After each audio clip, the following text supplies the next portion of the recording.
This is Gerardo Del Real with Resource Stock Digest. Joining me today is Director for Monumental Minerals, Mr. Kris Raffle. Kris, how are you? Great. I'm doing great. It's a sunny day in Vancouver, believe it or not. I'm happy for you. Let's hope that continues. Listen, you are on the board of a few companies that I follow. And when I spoke to Max about Monumental Minerals, and he said that he had a very prospective and advanced and permitted heavy rare earth project in Mexico, my eyes perked up a little bit because you don't see, or at least I haven't seen, very many of those. And I want to get into the Gemini project. It's a heavy rare earth project in Coahuila, Mexico, which is near the Texas border. It's near me, actually. And I want to get into the heavies and why it's important that the project is endowed in those. But before we get into that, I would love for you to maybe just give everyone a brief primer on your background and the experience you have in the sector.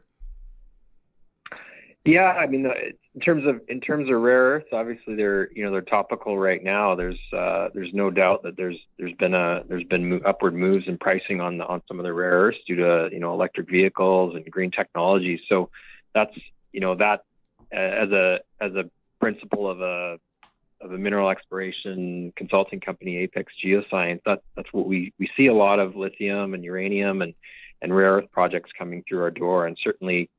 You mentioned some of the other companies that I'm a director on, Defense Metals with their Wichita project. We're in sort of PEA studies right now, looking to put out a PEA at some point. So that's a carbonatite deposit in northern British Columbia, and we've been working on that for about 3 years. So this kind of definitely leads with Monumental into looking at something a little bit different. We're looking at heavier rare earths and in Mexico, obviously. So bit of a different, exploration area and different deposit type as well. So, now, can you explain for the audience that may not be familiar with the difference between the light rare earths and the heavy rare earths, why it's significant that you're exploring for the heavies, right? I mean, if you're familiar with the space, and I've been following rare earths for over 13, 14 years, it's pretty simple and straightforward. But for someone that may be new to the critical metal story and specifically a rare earth story, can you tell people the difference?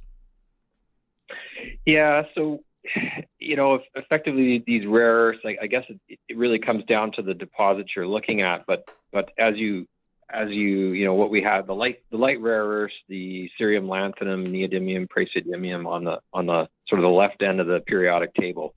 Those are typically associated with your carbonatite type deposits, which is what the majority of commercial rare earth production is in the world, in China and elsewhere. And as we move to the right on the periodic table, we get into the heavier rare earth, terbium, dysprosium, and so forth downwards. And those tend to be, the pricing profile starts to increase on a lot of those rare earths, and dysprosium and terbium in particular, just as neodymium and praseodymium are being highly sought after. Those as well for basically for electric vehicles and magnet making for electric vehicles. So, but what we see is that the concentrations of those heavier rare earths, they get lower, and as a result, the ones that are highly sought, the pricing is significantly is very attractive. It's quite a bit higher than things like neo and cerium lanthanum, certainly. So. Terbium and dysprosium specifically are two of the heavy rare earth occurrences on the Gemini project, correct?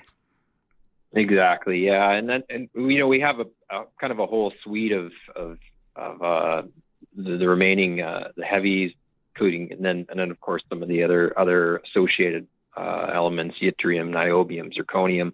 These are all kind of these really bear a signature of an alkaline intrusion related rare earth deposit. So that's what really drew us to Gemini, and certainly where we see the exploration potential, and that's why we acquired the project or have opted the project. What comes next in terms of exploration and developing or outlining, I should say, the potential for this project, right?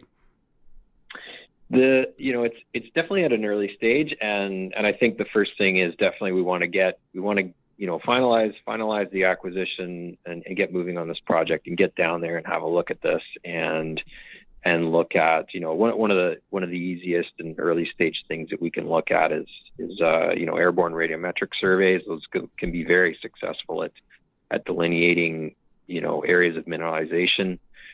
It works very well at Wichita and for the most of outcropping rare earth deposits. So that's something we want to do right away to sort of prioritize and really hone into certain areas.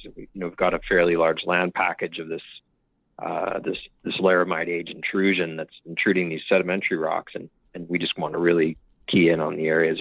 There's a couple of showings that we have right now, so we have a really good idea of where it's prospective in terms of the geology and what we're looking after. But certainly with radiometrics, I think that's probably the way to go.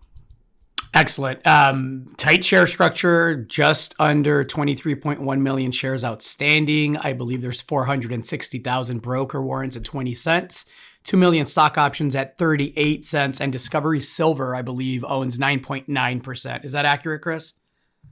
That's right. Yeah, exactly. Yeah. And that's definitely something we're really happy to be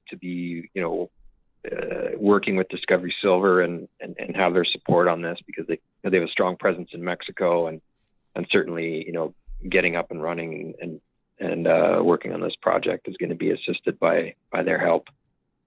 Excellent. Kris, I'm looking forward to seeing this develop. I know it's a newer story. I'm very familiar with Coahuila State, Mexico, where the project is, the infrastructure. Tell me a bit about that.